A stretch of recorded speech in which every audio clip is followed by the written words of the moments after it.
You can live in the most expensive mansion in Hollywood, flash championship rings on every finger, and hire the most elite security team that unlimited money can assemble. But if you spend every night lying awake terrified that your back window might shatter, you'll eventually find yourself wandering the street at 3 in the morning, picking up discarded wooden planks in the trash just to nail something across that opening. The Los Angeles Dodgers constructed what appeared to be a bulletproof bullpen. They brought in Edwin Diaz on a massive deal, invested heavily in Tanner Scott, and fortified the ninth inning like a bank vault. But the fragility of pitching arms in modern baseball is a force so merciless that Andrew Friedman's front office has now quietly activated what can only be described as recycling mode. The news dominating behind-the-scenes conversations today isn't about another 9-figure contract or a blockbuster trade acquisition. It's about the ghost-like return of Yency Almonte, the same broken reliever the Dodgers discarded like unwanted furniture 2 years ago, who just signed a minor league deal in a desperate attempt to resurrect his own career. Today, we're dissecting the full anatomy of this corporate irony with complete honesty. We'll examine how baseball's swift justice rubbed karma directly into the Dodgers' face, why Almonte's surgically repaired shoulder became the league's most desperate zero-risk gamble, and what it truly reveals about a franchise that calls itself baseball's dominant empire, yet depends on medical miracles when the injury math catches up. Before the surgical reports hit your screen, I'm placing the GM cap squarely on your head. You're running Los Angeles right now. Do you endorse a strategy of sifting through other teams' discarded veterans, praying the development laboratory can rebuild their mechanics from scratch? Or does a back-to-back World Series champion have a responsibility to invest in its own pipeline rather than recycling the Chicago Cubs' unwanted spare parts? Think without illusion, because on that pitching mound, hope doesn't erase runs from the scoreboard. Let's reconstruct the tactical crime scene with full context. In 2022, Yency Almonte wasn't merely good in the Dodgers bullpen. He was a revelation, posting a 1.02 ERA that made hitters look genuinely confused about their own professional abilities. The following season delivered the opposite verdict, a 5.06 ERA that erased every ounce of goodwill his previous brilliance had accumulated. Friedman's front office showed zero sentimentality, packaging him off the Chicago Cubs as part of the Michael Busch transaction. Los Angeles extracted prospects. Chicago absorbed the Almonte gamble. What unfolded in Chicago represents the specific brand of baseball punishment that makes organizational decision-makers lose sleep. Almonte's shoulder disintegrated, a labrum tear that required surgery, and consumed the kind of recovery timeline that transforms promising careers into cautionary footnotes. He spent the entirety of last season crawling to the Cubs' minor league system, accumulating a mere 19 innings at the Double-A level. Chicago surveyed the wreckage, shook their collective heads, and released him into a market that had little appetite for what remained. The same player Friedman, once deemed expendable, now wanders back through the service entrance of the organization that ejected him. This is precisely where baseball's swift justice kicks down the executive suite door in Los Angeles, carrying an oversized invoice stamped with the word irony in red ink. The karma landing on our front office isn't the dramatic, public humiliation of a blockbuster trade collapsing or a marquee free agent choosing a rival. It's something far more psychologically uncomfortable, silent, creeping panic dressed in organizational respectability. We are the kings of the sport on paper.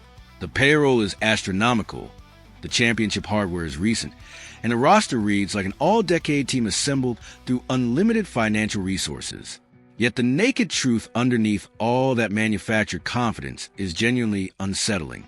If Edwin Diaz wakes up tomorrow morning feeling discomfort in his elbow, or Blake Trine reports a shoulder issue during a routine bullpen session, the bridge connecting our starting pitching to the final out of the game collapses without a reliable structure underneath it. The supreme punishment for building a bullpen dependent entirely on glass arms while dismissing depth as an afterthought is a precise moment Friedman found himself dialing the agent of a pitcher he previously decided wasn't worth keeping. The conversation that led to Almonte's minor league contract represents something the Dodgers' public relations machinery would prefer nobody examine too closely. The most analytically sophisticated front office in baseball, operating with resources that dwarf every competitor, quietly offering a salvage contract to a 31-year-old with a surgically repaired shoulder and 19 Double-A innings over his most recent season. Baseball possesses an extraordinary gift for exposing the hypocrisy embedded in organizations that confuse financial dominance with genuine strategic wisdom. The Dodgers executed what Friedman's department internally celebrated as a mathematically precise roster optimization when they moved Almonte to Chicago. They extracted prospect value, cleared a declining arm, and moved forward with supreme confidence. The sport waited patiently, allowed the shoulder to tear, watched the Cubs release him, and then place him directly back on Friedman's desk with note attached. You were saying? The broader organizational pattern this transaction reveals deserves honest examination beyond the immediate Almonte story. The Dodgers' relationship with veteran reclamation projects isn't accidental or desperate in isolation. It's actually a deliberate and historically effective strategy within their player development philosophy. Los Angeles has consistently identified broken veterans carrying suppressed market value, acquired them at minimal cost, rebuilt their mechanics inside what amounts to the sport's most advanced pitching laboratory, and extracted significant production from arms other organizations had already written off entirely. Jack Sawinski arrived recently through the same pipeline. Numerous relievers over recent seasons have produced career-best performances after passing through Dodger Stadium's development infrastructure. The system works often enough that dismissing Almonte's signing as pure desperation misreads what Friedman is actually attempting here. The minor league contract costs virtually nothing financially, carries zero roster obligation until performance justifies promotion, and represents a calculated option on a pitcher whose 2022 baseline demonstrated genuine elite capability when his mechanics align properly. The risk calculus is genuinely straightforward from an executive perspective.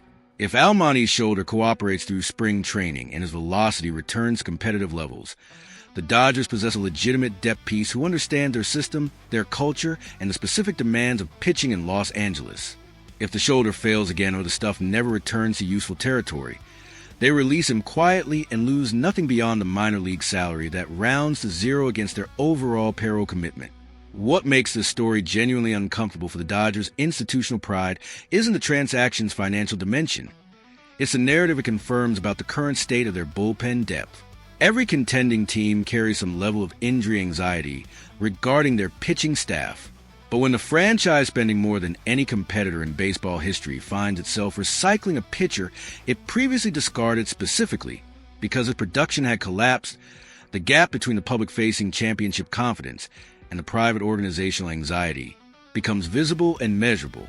The operating table is fully assembled, and this medical file just landed in your lap right now, staring at the fact that a minor league contract costs essentially nothing against our operational budget. Do you hit the green button and pack spring training camp with reclamation candidates like Almonte, trusting natural selection to surface whoever deserves a roster spot through performance? Or does bringing a 31-year-old with a patched shoulder into our development environment represent a direct insult to the homegrown young arms working their way through our own system? Bring your most honest verdict to the comments without softening the edges. Los Angeles demands measurable performance, not inspirational comeback narratives. And this front office must decide whether recycling its own discarded pieces represents organizational genius or institutional desperation dressed in familiar uniform numbers. And don't step away from this channel for even a second, because while we're patching our pitching staff together with whatever materials survive quality control, a deafening nuclear crisis erupted inside the Dallas Cowboys front office overnight in the NFL. Owner Jerry Jones just slammed his fist on the table and delivered a shocking, aggressive ultimatum targeting his franchise's biggest star following a complete financial negotiation breakdown. The identity of the player who might find himself unemployed before the situation resolves? I'm exposing every detail in the next video. Stay locked in